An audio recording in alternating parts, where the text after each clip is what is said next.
My name's Isaac, and I'm 30 years old now. But there's a memory that hasn't faded. It's fermented. It's gotten sharper, more potent with time. I don't talk about my childhood much. Not because I've forgotten it, but because saying it out loud makes it real again. It puts me right back in that gas station parking lot at 12 years old, clutching a candy bar I couldn't pay for. I can still see my parents' taillights disappearing into the August night right before school started. We were on one of those family bonding trips my mom always scheduled. Bonding in our house meant pretending my dad's rants were profound wisdom and my older brother Caleb's every mediocre thought was a gift to mankind. I was the quiet one, too sensitive, too soft-spoken, and always in the way. On that particular day, I'd spilled a Sprite in the back seat. Caleb, who was 16 and already a pro at deflecting blame, just smirked and said, "He did it on purpose." My dad pulled over at the next gas station, his eyes blazing. "You're not a baby anymore," he barked. "You want to act grown? You can find your own way home." I laughed at first, thinking it was one of his twisted jokes, but then the back of the SUV slammed shut, and they just drove away. I ran after them for a second, my voice cracking and swallowed by the roar of engines and tires. A clerk poked his head out of the gas station door, a cigarette dangling from his lips, giving me a look like I was just another stray somebody had abandoned. That night, I slept behind the station's dumpster, curled into a ball, my heart hammering every time a car passed. I counted the hours. I was 80 miles from home.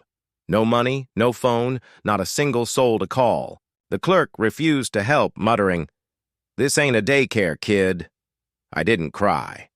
I think a part of me froze that night, the part that believed family was something you could count on. The next morning, I found a payphone and called a teacher. I trusted Mrs. Valencia. She was the one who picked me up and took me back to town. I told her my parents must have forgotten me. She didn't believe it. I could see it in the way she gripped the steering wheel, but she didn't press. She just dropped me off, made sure I had food, and told me I could always call her. When I walked through the front door of our house, no one looked surprised. No one said sorry. Mom glanced up from her laptop. "Took you long enough," she said. Caleb, on the couch playing video games, muttered, "Should have walked faster." Dad never acknowledged it, just nodded at me at breakfast the next day like everything was normal. That was the day I stopped trying to belong. I finished high school like a ghost in the hallways. I ate lunch alone, studied in silence. The moment I turned 18, I got out. I worked 3 jobs, put myself through community college, then transferred to a university across the country without telling anyone. I changed my number, never left a forwarding address, and for the first time, I felt like I was finally breathing on my own. I've spent the last decade building a life they know nothing about. I became a software engineer. I moved to a city where no one ever told me to man up like it was a cure for trauma. I have friends who see me as grounded and loyal. I even adopted a rescue dog named Max, a skittish little mutt who flinches at raised voices. We understand each other. I never thought I'd hear from them again, but last week a letter showed up. No return address, but the loopy, dramatic handwriting was unmistakably my mom's. I opened it slowly, half expecting a legal threat or another passive-aggressive note about abandoning the family. Instead, it was a thick envelope. Inside was a gold-engraved wedding invitation from Caleb, all showy and traditional, the kind that screams rented elegance and fake smiles. Tucked inside was a folded piece of notebook paper. "Isaac, we know things have been distant between us, but Caleb is getting married, and it would mean a lot to the family if you could attend. He asked that we reach out to you personally. We hope you'll come. We'd love to reconnect. Mom and Dad." Reaching out like nothing ever happened. Like they hadn't left me to rot behind a dumpster when I was 12 and never apologized. Like Caleb wasn't the golden boy whose shadow I was never allowed to step out of. I sat there, staring at the note for a long time. My fingers tightened around the paper until it crinkled. I almost tossed it in the trash. Almost. But then, something in me paused. I flipped the invitation over. It listed a fancy venue, an outdoor ceremony, a black tie dress code, and a QR code to RSVP. As if I were just another distant relative. As if they hadn't taught me what it meant to be disposable. I looked at the note again. It would mean a lot to the family.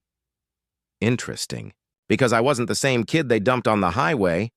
And if they wanted me back in the picture, I had a few ideas about how I could frame it. I didn't RSVP right away. Instead, I started planning quietly, carefully, like I always have. Some debts don't get paid in words. They get paid in presence. And sometimes showing up is the loudest thing you can do. The moment I saw Caleb's fiance's name, Emily R. Kensington, printed in embossed cursive, I knew exactly what kind of wedding this was.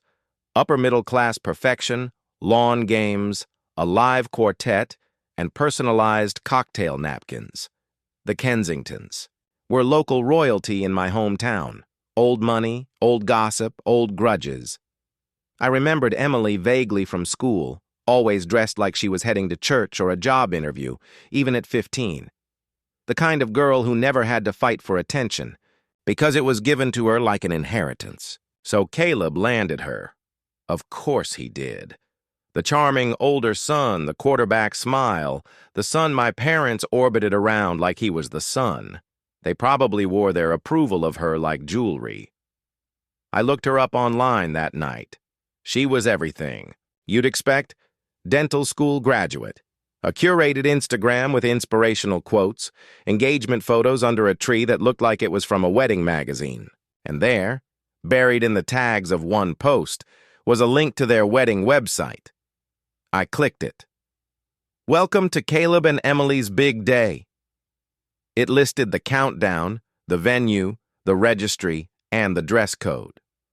We are so excited to celebrate with friends and family, it read. Family, right? There was even a section titled The Love Story. Caleb had written it himself, or at least it was written from his perspective. It was so polished it could have been written by a PR firm. I was always the kind of guy who believed in fate, but nothing prepared me for Emily. Her grace, her kindness, the way she looked at me and saw more than just the guy I used to be. I read that line 3 times. More than the guy you used to be. And then I remembered what he used to be. A bully in khakis. A liar with a halo. The same boy who'd once pushed me into a pond at my own 12th birthday party and told our parents I slipped. They laughed about it for years. I wasn't planning to go to the wedding. Not until I saw that line. Here was Caleb rewriting his own history, pretending there was no collateral damage on his path to manhood. And now the same people who, literally, left me behind were calling me family again. I didn't RSVP online. That would have been too easy.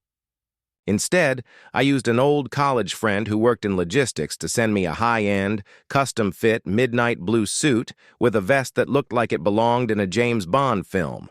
I even booked a room at the same luxury guest hotel listed on the site, paying up front and using a slightly different name. I didn't want them to know I was coming. Not yet. I figured if they were going to pretend the past didn't exist, I'd give them a taste of their own game. 2 weeks before the wedding, I sent a single email to the RSVP address. It was Emily's. Looking forward to the celebration. Please don't mention I'm attending. I'd like to surprise the happy couple. Isaac. No reply, but it was marked as read. The week leading up to the wedding, I cleared my schedule, prepped my dog Max with a sitter, and packed light. Just the suit, a pair of polished shoes, and one old folded photo.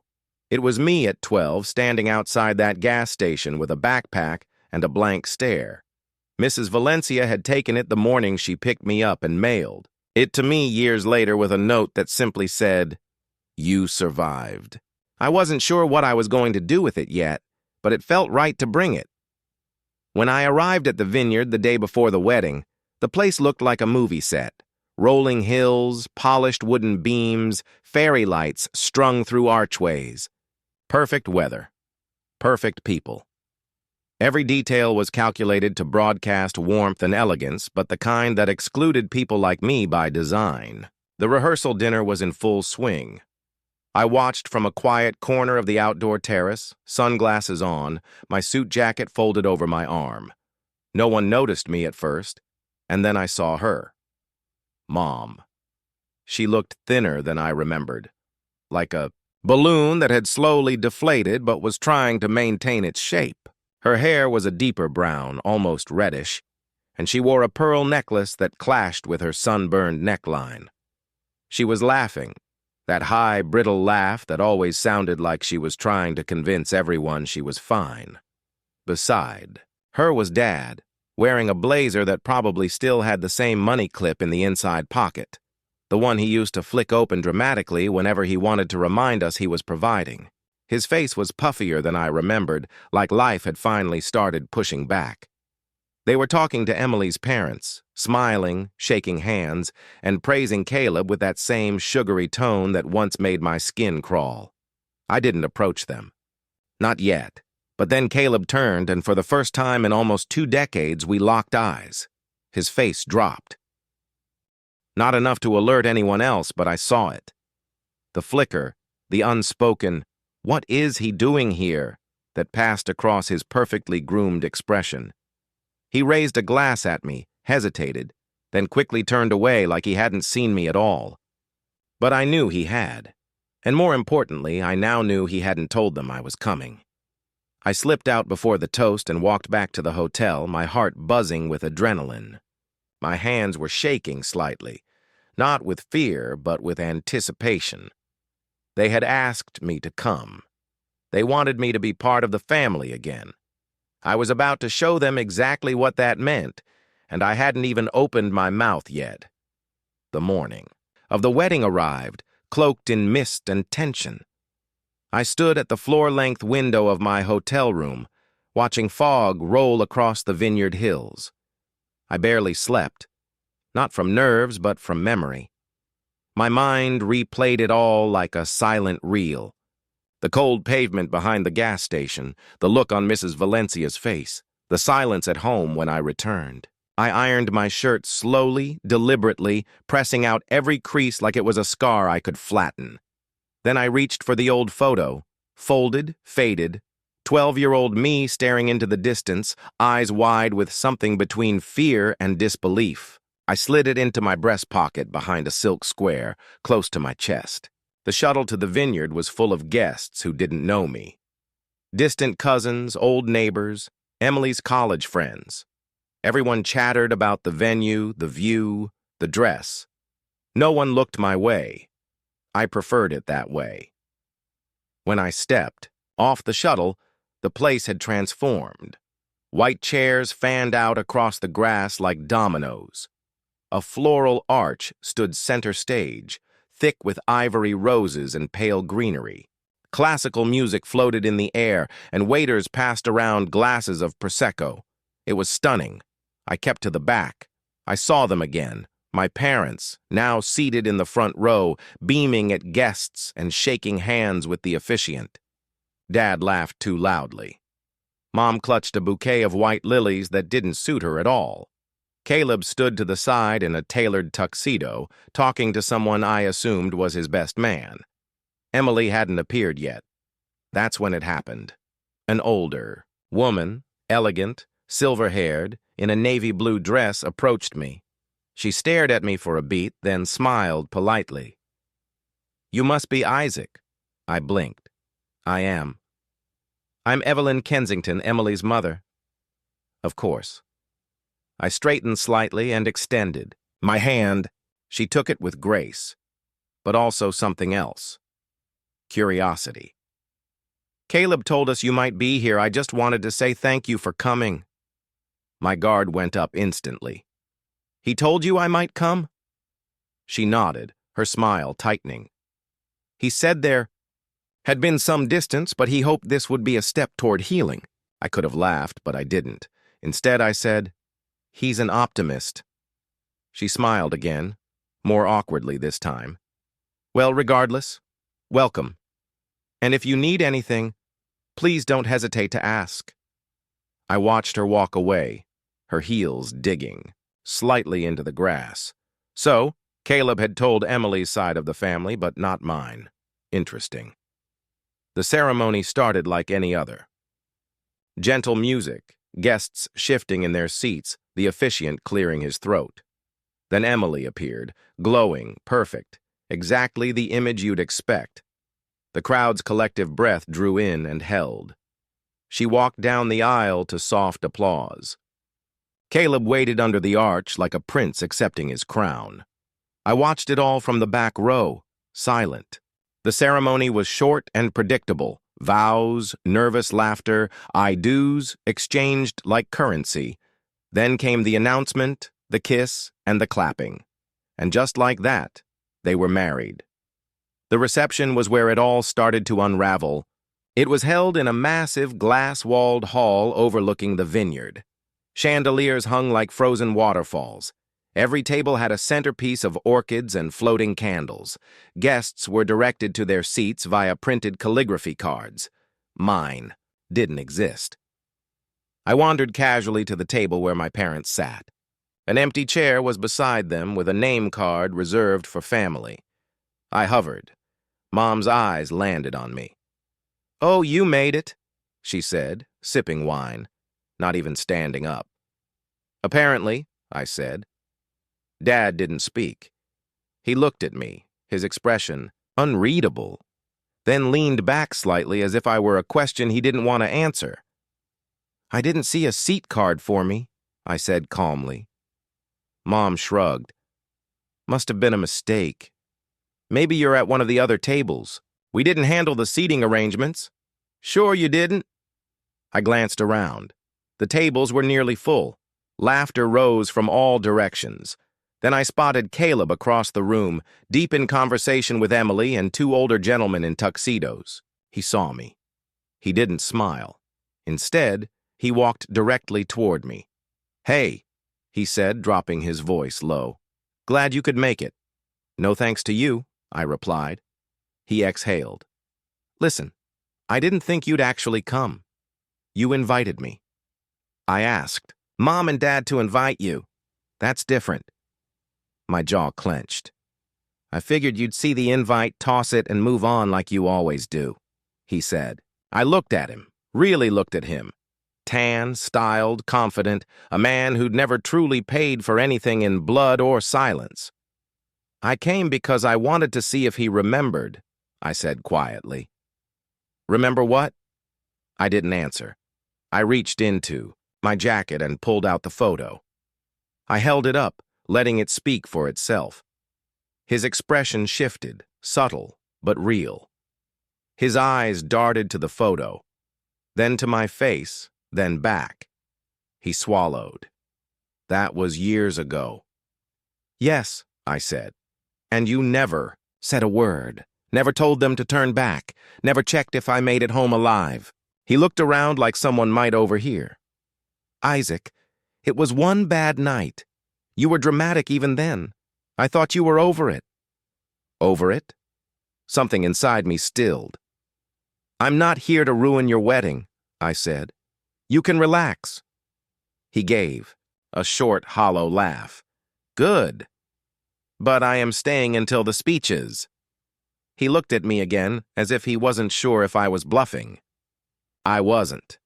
The best revenge isn't loud. It's surgical. And I had a toast prepared, one they'd never forget. The ballroom lights dimmed as waiters cleared the last of the dinner plates. Guests buzzed in a champagne haze, some leaning back with full stomachs, others dancing in polite little circles to a four-piece jazz band tucked in the corner. Caleb and Emily sat at a long head table, their names in gold script behind them. Everything sparkled. The wine glasses, the forks, even the people. A man in a powder blue suit clinked his glass. The room quieted. "It's time for a few words from the people who know the bride and groom best." There was polite applause, and Emily's father stood to speak first. His voice was smooth and rehearsed, a blend of wealth and warmth. He talked about Emily's childhood, her dreams, and the first time she mentioned Caleb. He even cracked a joke about Caleb being so charming that they didn't even realize he was trying to marry up. Everyone laughed. Next came the best man, Caleb's college roommate, who kept things light and funny.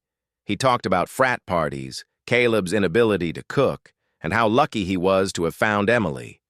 It was the kind of speech you expect. A little heart, a little humor, no sharp edges. Then the MC took the mic again and glanced down at a list. And finally, we have a special toast from Isaac.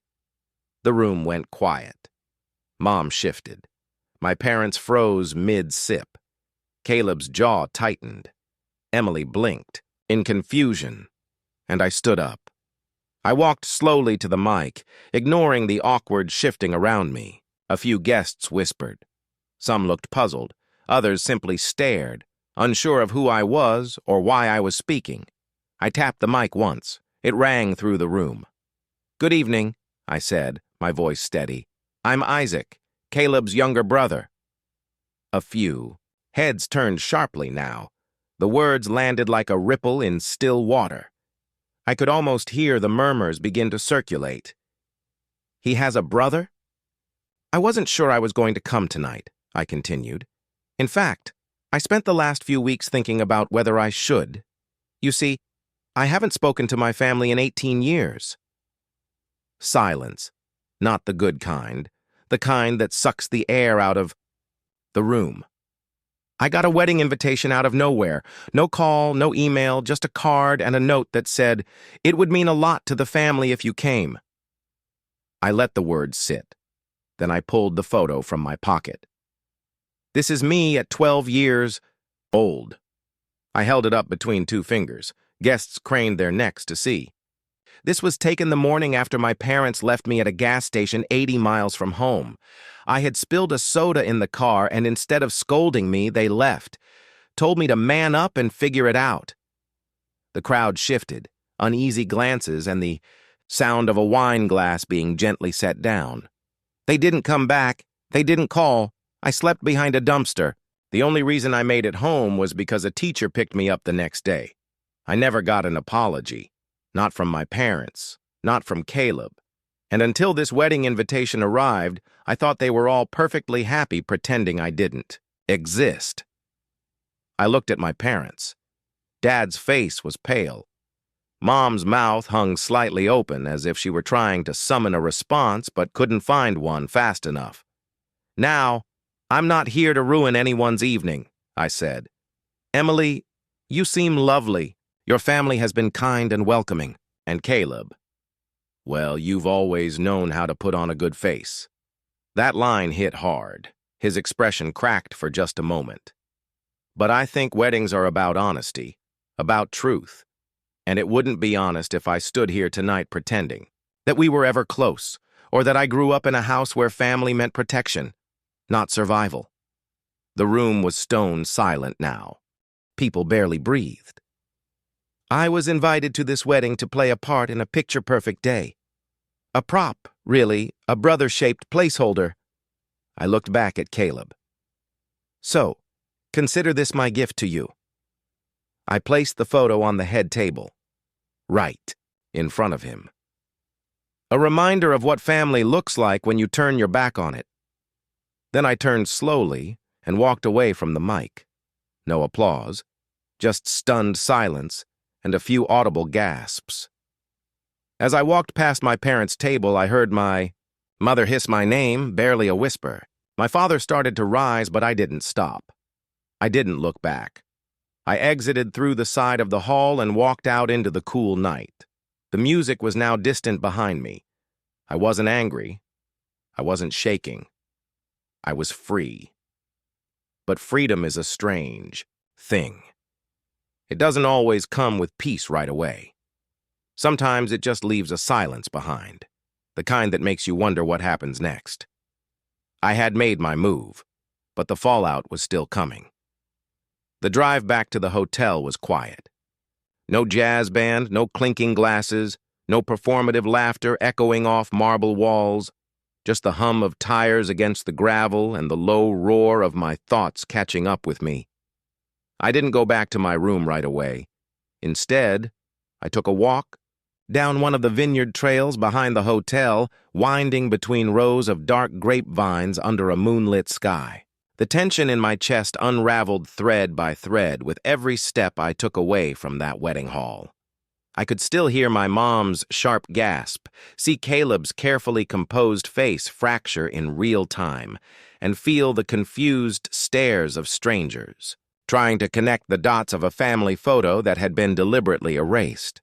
For most of my life, I believed I was the ghost in my own family. But tonight, I had reminded them I was flesh and blood and memory. And memory is a dangerous thing, especially when the people around you rely on forgetting. Back at the hotel, I found a voicemail waiting from a number I didn't recognize. "Isaac, it's Emily." Her voice was low, calm, but brittle. I don't know what I expected, but it wasn't that. "I wish someone had told me. I just wanted you to know I'm not mad you said what you did. You deserve to, and I'm sorry." She hung up without giving me a number to call back. That was the first apology I'd received in 18 years, and it wasn't even from my family. I left early the next morning. No breakfast, no drawn-out goodbyes. Just a short email to the front desk asking them to cancel the rest of my reservation and send me the final bill. I didn't feel like waiting around for the aftermath. I knew my parents. I knew Caleb. They'd either pretend it never happened or scramble to spin it into a misunderstanding, maybe both. But I also knew the photo was still sitting on the head table when I left. I kept the suit, tossed the tie, and went home. Once I was home, really home, in my small apartment where Max greeted me with excited barks and a wagging tail, something strange happened. People started reaching out. First, it was my cousin Hannah. She messaged me on LinkedIn, said she'd heard about the speech from someone at the wedding and wanted to apologize for never asking where I went after I disappeared. She said she always thought it was weird how no one ever mentioned me again, but assumed it wasn't her place to ask. We talked for a while. She asked if she could visit. I didn't say yes, but I didn't say no. Then came a message from Mrs. Valencia. She still remembered. Still had the photo she'd taken. "I always wondered what happened to you," she wrote. "I'm so proud of you, Isaac." I hadn't cried in years, but I did that night. It wasn't a loud, heaving cry. It was a quiet, aching kind of release, the kind you feel after holding your breath for too long and finally exhaling. I started sleeping better, waking up earlier. I found a new rhythm. My job felt easier, my code cleaner. I took Max on longer, walks, and started writing again. Short stories, essays, anything to pour the storm in my head into something that made sense. A week later, I got an email from a woman who worked at a nonprofit for estranged adults. She'd heard about the wedding speech through a friend of a friend and thought it was the most quietly powerful thing she'd ever heard. She asked if I'd be willing to speak at one of their private retreats, not as a motivational speaker, just as someone who lived it. I said yes. That one event turned into 2, then 4. Then an invitation to sit on a panel at a university symposium about family estrangement and trauma recovery. I didn't wear the suit to those. Just a simple shirt, jeans, sometimes a blazer, but I always carried the photo. I'd show it when I spoke and tell the story exactly as it happened. No embellishment, just truth. And every time someone came up to me afterward and said, "That happened to me too," I felt it. My voice, the same one they used to call too soft, too sensitive, too quiet, had finally found its volume. It wasn't revenge, not yet, but it was power. And with every person I helped, every story I heard, every hand I shook, I felt it grow. Not the anger, but the clarity, the certainty. Because while Caleb went back to his new wife and polished reputation, he didn't realize the ripple I'd started or the fact that I wasn't finished. Soon, someone else from their side would come looking, and they'd want answers. It started with an email from Emily again, but this time it wasn't short or polite or carefully composed. This one was raw. "Isaac, I need to ask you something, and I need you to be honest with me." Did your parents really leave you like that? At 12? I asked Caleb. He didn't deny it. He just said, it's complicated. But you didn't sound complicated when you told that story. You sounded clear, like someone who's been carrying something heavy for a long time. If it's true, I need to know more. Please. I stared at the message for a long time. Emily had every reason to shut the door and move on. She could have ignored me, spun it in her head as family drama, written me off as bitter or unstable. But she didn't. She asked for truth, and I wasn't going to waste that. So I replied, and I told her everything. No dramatics, no exaggeration, just the sequence of facts. I told her about the gas station, the silence when I returned, how I put myself through school, the way my name was never mentioned again, how they'd rewritten the family photo like I was a smudge they could crop out. I didn't blame her. I didn't ask her to pick sides. I just gave her the truth and let it sit. She replied the next day, I believe you, and I need time to process this. They never told me. Caleb said he was an only child until we got engaged. They erased you, and now I'm wondering what else they've rewritten. Would you ever be willing to meet for coffee? Just the two of us. It was like watching a crack form in a window that had always been spotless. I knew better than to push. I said yes, but I let her set the time and place. We met a week later in a quiet cafe 2 towns away from her and Caleb's home. She wore no makeup, no pearls, none of the bridal polish, just a hoodie and jeans, her hair pulled back, her eyes swollen like she hadn't slept. When she sat down, she didn't even say hello. She just asked, what else did they do? So I told her, not everything, not the little humiliations, the 1,000 small cuts that never bled enough for anyone else to notice. But the big ones, like when my mom forgot my birthday 2 years in a row and then blamed me for not reminding her. Or when Dad refused to co-sign a small student loan, saying, you'll just waste it, while handing Caleb $5,000 for a trip to Cancun. Emily's hands stayed wrapped around her mug the entire time. She asked questions, took mental notes. She didn't try to defend them.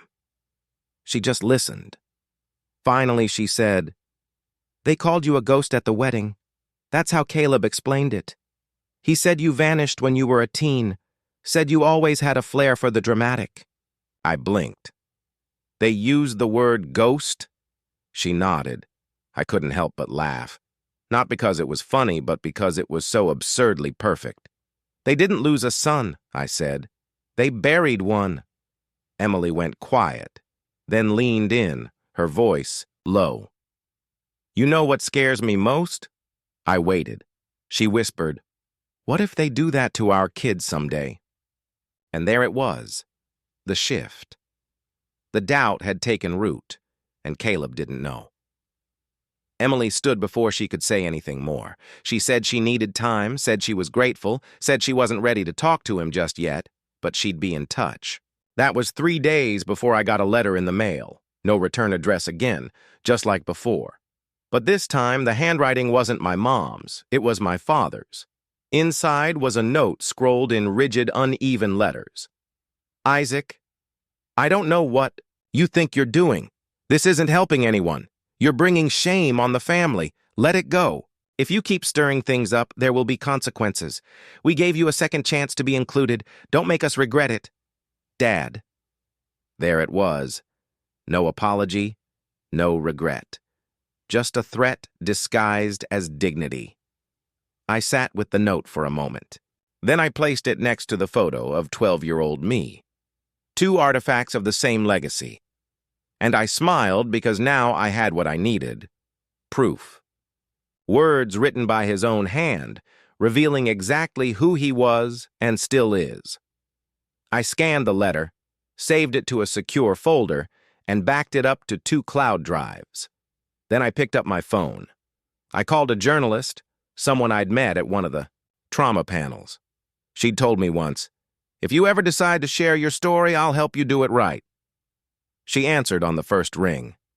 I'm ready, I said, but I don't want to just talk. I want to show them. She paused, then said, How far are you willing to go? I looked down at the note, at the photo, at the name on the return invite that tried to erase me. All the way, I said. The article was published under the title, Left Behind, One Man's Quiet Escape from a Family That Tried to Erase Him. It went live on a Tuesday morning. By noon, it had already been shared thousands of times. The journalist I worked with, Claire Russo, had done her research. She verified every detail. She interviewed Mrs. Valencia, confirmed the gas station incident, and even tracked down my old landlord, who vouched that I'd put myself through school without family support. The story included the photo of me at 12 standing near the dumpster with a torn backpack and cracked sneakers. It included quotes from my wedding speech. It included the letter from my father, blurred only slightly to preserve privacy, and Emily's permission to mention that she had reached out to me afterward. Claire was careful, precise. Not a tabloid piece, just truth told, clean and unfiltered. And that's why it exploded. Because it wasn't loud. It was honest. Comments poured in. People said it reminded them of their own estrangement, their own moments, of being dismissed or replaced or silenced. Others praised the restraint I'd shown at the wedding. A few guessed which vineyard it had been, though I never confirmed it. But what mattered more were the private messages I received. Dozens of them from people who had been downed, forgotten, labeled problem children by families who refused to take accountability. But the best one came from a Kensington, Emily's older brother. His name was Mark, and he didn't mince words. I always thought Caleb was fake, too polished, too rehearsed. Now I know why. I'm sorry they did that to you. My parents are furious, not at you, but at Caleb. They feel like they were lied to, used. They're meeting with Emily today. Thought you'd want to know. I didn't reply. I didn't need to. Because just 2 days later, another email arrived from Emily. Isaac, I read the article. I saw the comments. I showed Caleb.